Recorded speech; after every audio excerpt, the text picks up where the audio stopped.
Middle era यानी कि मध्यकालीन युग के समय की बात है। एक रहस्यमय व्यक्ति ने अपने 6 साथियों को कुछ अद्भुत शक्तियां दी, लेकिन जिन लोगों ने उसका साथ नहीं दिया, ऐसे गांव वालों को उसने अपने कार्ड के जादू से वेयरवुल्फ बना दिया, जो हर रात मिलर्स हॉलो गांव के लोगों को शिकार करने लगे। पूरे गांव में किसी को भी नहीं पता था आखिर वे 4 वेयरवुल्फ कौन है। तभी क्लारा के मोबाइल में घंटी बज उठती है।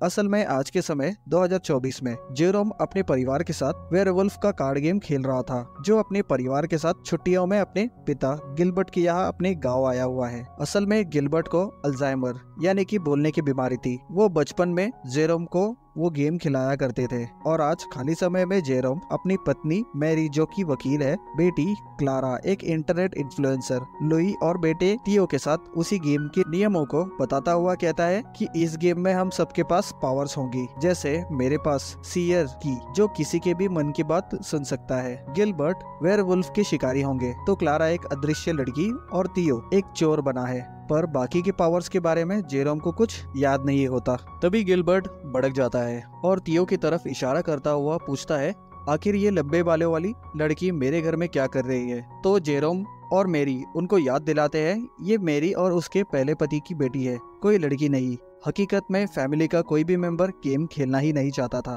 तो सभी लोग अपना अपना जरूरी काम बताकर वहाँ से चले जाते हैं। तभी गेम के बॉक्स में से एक रोशनी चमक कर शांत हो जाती है। अब सबके चले जाने की वजह से जेरोम गेम के कार्ड वापस लगाता है, लेकिन उसमें 3 वेयरवुल्फ और एक पावर गायब थी। ये एक पावर वही मध्यकालीन युग वाला रहस्यमय व्यक्ति था और वही 3 वेयरवुल्फ गायब थे, जिन्होंने उस व्यक्ति का साथ नहीं दिया था। बॉक्स को बंद करते ही वो अपने आप हिलने लगता है, जो पूरे घर में भूकंप ला देता है। तो गिलबर्ट को लगता है दुश्मनों ने उन पर हमला कर दिया, तो वो सभी को लेकर घर के तहखाने में उतर जाता है। फिर सब कुछ शांत हो जाने के बाद वो बाहर आकर देखता है कि जेरोम की कार और क्लारा दोनों गायब है। ऊपर से किसी के भी मोबाइल में नेटवर्क भी नहीं था। वही गिलबर्ट को अपने घर की जगह लकड़ी और पत्थर से बना हुआ घर मिलता है, जिसके अंदर का सामान बनावट पुराने जमाने की हो जाती है। लेकिन उसके बाद भी वो क्लारा को ढूंढने के लिए पास में एक टीम बेस्ट गांव के मेले में चले जाते हैं। जेरोम को ज्यादा परेशान देखकर मैरी उसको शांत बरतने के लिए कहती है। इस पर जेरोम उसको बताता है, क्लारा तुम्हारी बेटी नहीं है, इसलिए तुम मेरी परेशानी समझ नहीं पाओगी। इस बात को सुनकर मैरी का मुंह खुला का खुला रह जाता है। असल में क्लारा जेरोम और उसकी पहली पत्नी की बेटी थी और सिर्फ लुई इन दोनों की बेटी होती है। मेले में पहुंचकर वो जगह और लोगों के पहनावे को देखकर हैरान हो जाते हैं। वहाँ मैरी के मुंह से सिर्फ एक ही बात निकलती है, लगता है इस मेले का बजट बहुत ही ज्यादा है, क्योंकि वह जगह मध्यकालीन युग की तरह दिखाई दे रही थी। वही जेरोम को उसके एक पूर्वज के पोस्टर लगे मिलते हैं, जिसको जादूगर समझकर कैद कर लिया गया था। फिर जब गांव के कैप्टन चौक पर सबको इकट्ठा करके एक मासूम इंसान को वेयरवुल्फ होने के शक में उसकी गर्दन कटवा देता है, तो उसके खून की छींटें जेरोम पर गिर जाती है। तो अपने कपड़े गंदे होने की वजह से वो उन पर गुस्सा करने लगता है। लेकिन जैसे उसे पता चलता है कि खून असली है और सच में कैप्टन ने किसी का सर कटवा दिया है, तो वो तुरंत अपने परिवार को लेकर वहाँ से निकल जाता है।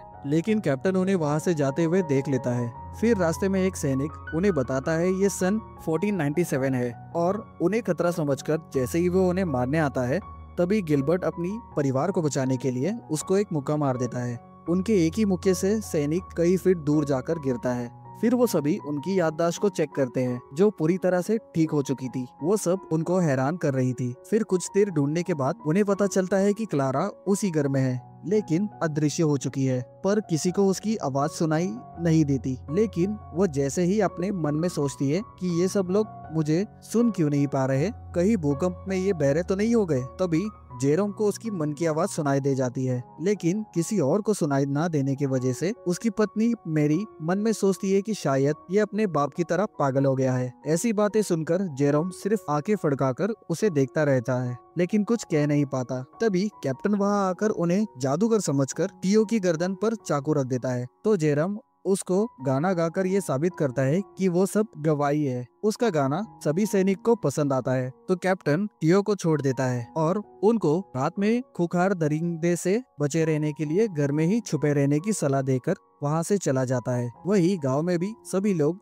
अपने घरों में छुपकर दरवाजा बंद कर लेते हैं। फिर तियो सबको समझाता है हम लोग पास्ट में नहीं बल्कि इस गेम में फंस गए हैं और गेम की ही पावर्स हम सबको मिली है। लेकिन जेरोम सबको यही दिखाता है कि उसके पास कोई पावर्स नहीं है। तभी गिलबर्ट को याद आता है कि उन्हें गेम के नियम के हिसाब से वेयरवुल्फ्स को ढूंढकर मारना होगा, इससे पहले वेयरवुल्फ उन्हें मार दे। उसके बाद याददाश्त चले जाने के पहले गिलबर्ट कुछ खत लिखता है। फिर आधी रात में जब क्लारा पानी पीने के लिए उठती है तभी वेयरवुल्फ मुलरवुल्फ का बच्चा ही बनती है, तो गिलबर्ट जल्दी से उसको पकड़कर बांध देता है। सुबह तक वो नॉर्मल हो जाती है। तभी मैरी को ख्याल आता है कि जेल में बंद जेरोम के पूर्वज को शायद हमारे वापस जाने का कोई तरीका पता हो, क्योंकि ये गेम उन्हीं का है। तो वो सभी लुई को छोड़कर गाँव आ जाते हैं, जहाँ एक लोहार ब्रेसलेट चुराते समय लोहार तियो के पीछे पड़ जाता है। दूसरी तरफ जेल के पहरेदार जेरोम और मेरी को जेल नहीं जाने देते, उल्टा उनकी बेइज्जती करके वहाँ से भगा देते हैं। उसी समय लोहार क्लारा का पीछा करते हुए उनके पास आकर बताता है कि उनके बेटे ने उसको सारी कहानी बता दी। उसकी ये बात सुनकर मैरी गुस्से में उसका गिरेबान पकड़कर अपने बेटे के बारे में पूछती है, तो वो अपने हाथ से लोहार का ब्रेसलेट उतार देता है। उतार कर दिखाता है कि वही तियो है जो चोर होने के साथ किसी की भी चीज को पहनकर उसी का रूप ले सकता था। तो जेरोम को आइडिया आता है, वो एक पहरेदार का हेलमेट क्लारा से चोरी करवाकर तियो को ही वो पहरेदार बना देता है, जो मैरी को पकड़कर जेल में बंद करने के लिए अपने साथ ले जाता है। जेल के अंदर मैरी जेरोम के पूर्वज को अपना सच बताती है, तो वो उसको बताते हैं ये गेम उन्होंने नहीं बनाया, बल्कि इस गेम को उन्हें एक रहस्यमय व्यक्ति दे गया था जिसका पता उनके पास है ही नहीं। फिर वापस घर आकर सब समझ जाते हैं कि अब उनके पास घर जाने का एक ही रास्ता है कि उन्हें पहले सारे वेयरवुल्फ को पकड़कर मारना ही होगा। लेकिन जेरोम की फैमिली अपने सबसे छोटी बेटी लुई को मार ही नहीं सकते थे, तो वो आइडिया लगाते हैं कि शायद 3 वेयरवुल्फ को मारकर भी काम बन जाएगा। वही बेरी को जेरोम पर शक हो जाता है कि ये मन की बात सुन सकता है, तो वो अपने मन में जेरोम के दोस्त के साथ अपने अफेयर की झूठी कहानी को सोचने लगती है। उसको सुनकर जेरोम से रहा नहीं जाता और वापस आकर अपने दोस्त को मार डालने की बात कहता है। अब जाकर मैरी को यकीन हो जाता है कि जेरोम मन की बात सुन सकता है। अब बस वही बच्ची है जिसके पास पावर्स नहीं है। वो उससे चिढ़कर लड़ने लगती है। तभी उनकी खिड़की के बाहर खड़ा एक आदमी जेरोम की फैमिली के भविष्य से आने वाली बात सुन लेता है, तो गिलबर्ट प्लेट मारकर उसे बेहोश कर देता है। फिर होश में आने पर वो बताता है उसका नाम पियरो है, वो एक कलाकार और आविष्कारक है। तो वो सब उसे खोल देते हैं। फिर पियरो अदृश्य हुई क्लारा को खाल देने के लिए उन्हें अपना बनाया एक चिपचिपा लिक्विड दिखाता है, जिसको जब चाहे क्लारा उतार भी सकती है। तो गिलबर्ट उसको बताता है इस लिक्विड को रबड़ कहते हैं। फिर रबड़ की परत चढ़ाकर पियरो अपनी रंग से उसका मेकअप करके क्लारा को उसकी शक्ल देकर बालों की विग भी पहना देता है। साथ ही उसके गले पर एक लॉकेट लगाता है, जिसकी वजह से क्लारा की आवाज अब सबको सुनाई देने लगती है। उसके बाद वो सभी वेयरवुल्फ को ढूंढने वापस गांव में आ जाते हैं। वही कैप्टन चौक पर पिछले वाले शख्स को निर्दोष बताता हुआ एक लड़की को पकड़ लाता है और उसकी गर्दन कटवा देने का आदेश देता है। पर जल्लाद की कुल्हाड़ी टूट जाने की वजह से जैसे ही कैप्टन अपनी तलवार से उसका सर काटने वाला होता है, तभी सूरज ढल जाने की वजह से वो वेयरवुल्फ की आवाज आने लगती है, जिसको सुनकर वो लड़की भी वेयरवुल्फ में बदलकर लोगों पर टूट पड़ती है। लेकिन कैप्टन उसे तीर मारकर मार देता है और गिलबर्ट को उस लड़की के हाथ से वेयरवुल्फ का कार्ड मिल जाता है। तभी लुई अपने ईयर ग्लव्स निकाल देती है। अब वेयरवुल्फ की आवाज उसके कानों में पड़ते ही वो भी वेयरवुल्फ बनकर वहाँ से भागने लगती है। तो कैप्टन से बचाने के लिए गिलबर्ट उसके बोरे में भरकर चुपचाप वहाँ से निकल जाता है। वही क्लारा अदृश्य होकर एक वेयरवुल्फ को बियर ट्रैप में फंसा देती है, लेकिन एक अज्ञात व्यक्ति उसको ट्रैप से आजाद करा देता है और वेयरवुल्फ को उसके बिना कुछ कहे वहाँ से चला जाता है। क्लारा को पता चल गया था कि वेयरवुल्फ की लीडर एक औरत है, जिसके हाथ सफेद और दूसरा वाला मोटा आदमी है जो लंगड़ा कर चल रहा था। तो अगली सुबह वो सभी वेयरवुल्फ को ढूंढने के लिए गांव में अलग अलग हिस्से में खोजना शुरू कर देते हैं। लुई और गिलबर्ट को आदमी वाला वेयरवुल्फ मिल जाता है, तो गिलबर्ट छुपके से खुद ही उसको मारने के लिए उसके पीछे चला जाता है। वही दूसरी तरफ मैरी को पढ़ना और लिखना आने की वजह से लोग उसे चुड़ैल समझकर पकड़कर कैद खाने में डलवा देते हैं। कैप्टन अगली सुबह उसे जला देने का आदेश दे देता है। फिर जब जेरोम उसे मिलने आता है तो वो उसको समझाती है कि हम लोग किसी भी हालत में लुई को नहीं मार सकते, इसलिए वो हमेशा के लिए इस दुनिया में फंस चुकी है। तो वो अपने बच्चे की खातिर उसे छोड़कर पूरे परिवार के साथ वहाँ से दूर चले जाने को कहती है। फिर रात को गिलबर्ट उस लंगड़े वेयरवुल्फ को मारकर उसका कार्ड भी ले आता है। तो उसको मैरी की बात पता चलती है कि उसको कल सुबह चौक पर जला देंगे। उसके बाद वो सभी डिसाइड करते हैं कि वो उसको बचाकर अपने साथ ही लेकर जाएंगे। अगली सुबह कैप्टन मैरी और जेरम के पूर्वज को जलाने के लिए चौक पर ले आता है। वह मैरी सभी महिलाओं को हिम्मत बढ़ाने के लिए उन्हें अपने हक की लड़ाई लड़ने के लिए जोरदार भाषण देती है। तो कैप्टन उसका मुंह बंद करवाकर जैसे ही जलाने वाला होता है तभी जेरोम वहां आकर अपनी पत्नी के लिए आखिरी गाना गाने की परमिशन मांगता है, जो कैप्टन उसे दे देता है। तो जितनी देर जेरोम अपने गाने से सबका मन बहलाता है उतनी देर में क्लारा और गिलबर्ट मैरी और पूर्वज को आजाद करवाकर एक बग्गी की मदद से वहां से भाग निकलते हैं और जेरोम घोड़ा लेकर उनके पीछे निकल जाता है। भागते हुए जेरोम की पूर्वज को सैनिक का तीर लग जाता है। फिर मैरी जैसे ही उस तीर को निकालती है तो गिलबर्ट उसे कहता है कि उसे नहीं निकालना था। तो मैरी सॉरी बोलकर तीर वापस उनके सीने में घुसा देती है। इससे उनके पूर्वज को बहुत दर्द होता है। फिर मैदान में पहुंचकर उनको जेरोम भी मिल जाता है, जो अपने पूर्वज के सीने से तीर देखकर उसे निकाल देता है। तो मैरी उसे कहती है तीर को नहीं निकालना था। तो जेरोम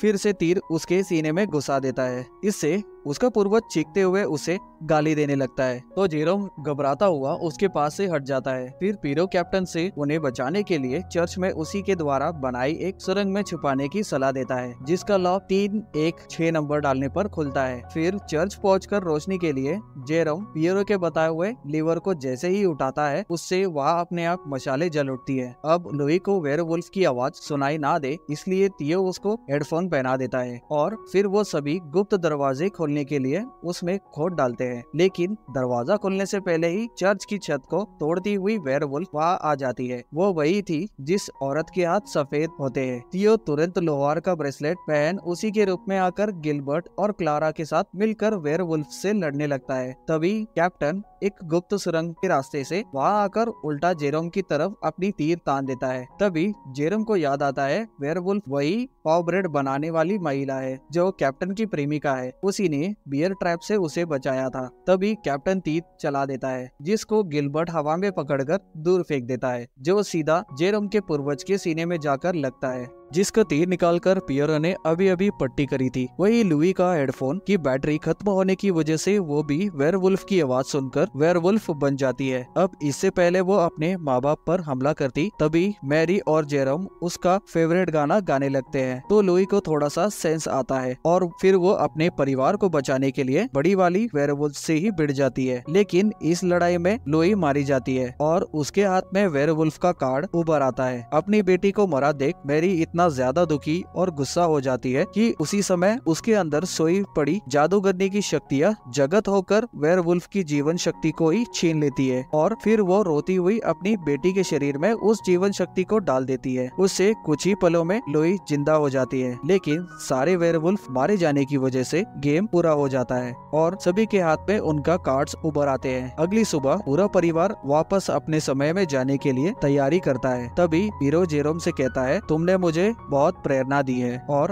अपना असली नाम लियोनार्डो पीरो दा विंची बताता है। उसका नाम सुनकर जेरोम के कान खड़े हो जाते हैं। वो तुरंत अपने पूर्वज से कहता है कि इस आदमी की जितनी भी पेंटिंग्स होगी सब खरीद लेना। फिर सभी गेम्स में अपने अपने कार्ड्स लगाकर उसको जैसे ही बंद करते हैं तभी बेहोश हो जाते हैं और अब उन सब की आंखें खुलती है तो वो एक सैनिक को अपने ऊपर खड़ा देख समझ जाते हैं कि वो अभी भी मध्यकाल में ही फंसे हुए हैं। लेकिन जैसे ही उसके हाथ में मोबाइल बजता है तब उन्हें पता चलता है कि वो वापस अपने समय में आ गए हैं और वो आदमी किसी फैंसी ड्रेस मेले में जा रहा है। फिर गिलबर्ट जेरोम को अपने लिखे खत देखकर कहता है उसकी याददाश्त फिर से कमजोर हो गई है। जेरोम वो खत खोलकर पढ़ता है। उसमें वो जेरोम के साथ बिताई बचपन से लेकर अब तक की यादों को लिख कर लाए थे। उन्होंने उसमें लिखा था जैसे जैसे उनकी याददाश्त कमजोर पड़ती है वैसे वैसे जेरोम उनको वो खत पढ़कर सुनाया करे। जेरोम उनके मन की बात को पढ़कर भावुक हो जाता है। उसके बाद जेरोम अपनी फैमिली के साथ पेरिस के लुई म्यूजियम जाता है, जहाँ उसी की फैमिली ने मोनालिसा वाली पेंटिंग दान की थी, जो अब जेरोम के चेहरे से मिलती जुलती थी, क्योंकि पास्ट में लियोनार्डो दा विंची की प्रेरणा